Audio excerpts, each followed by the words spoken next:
నా పేరు కీర్తన. నేను 7వ తరగతిలో చదువుతున్నాను. ఈరోజు నేను ఒక చిన్న కథ చెప్పబోతున్నాను.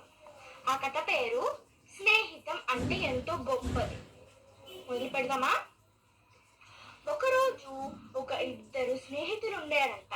వాళ్ళిద్దరి పేర్లు రవి, రాము.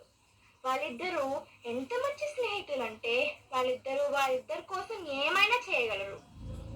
ఒకరోజు వాళ్ళిద్దరూ ఓడలో ప్రయాణిస్తూ ఉంటే అకస్మాత్తుగా ఒక సునామీ వస్తుంది.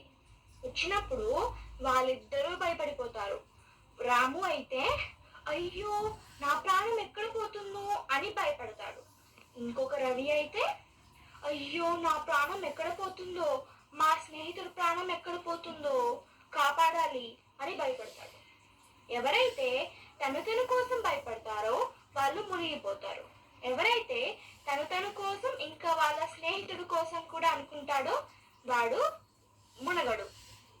తర్వాత కొంచెం సేపు ఆగి ఆ సునామీ తగ్గిన తర్వాత దేవుడు వచ్చి రవి దగ్గరికి వస్తాడు.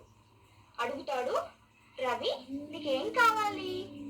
అప్పుడు రవి అంటాడు, దేవుడా నాకు ఏమీ వద్దు, కానీ మా స్నేహితుడిని కాపాడు, అదే నాకు ఒక పెద్ద విషయం, ప్లీజ్ దేవుడా అని అడిగినప్పుడు దేవుడు తన్ను చాలా మెచ్చుకొని తను అడిగింది ఇస్తాడు.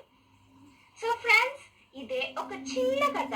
దీంట్లో నీతి ఏంటంటే స్నేహం చాలా గొప్పది.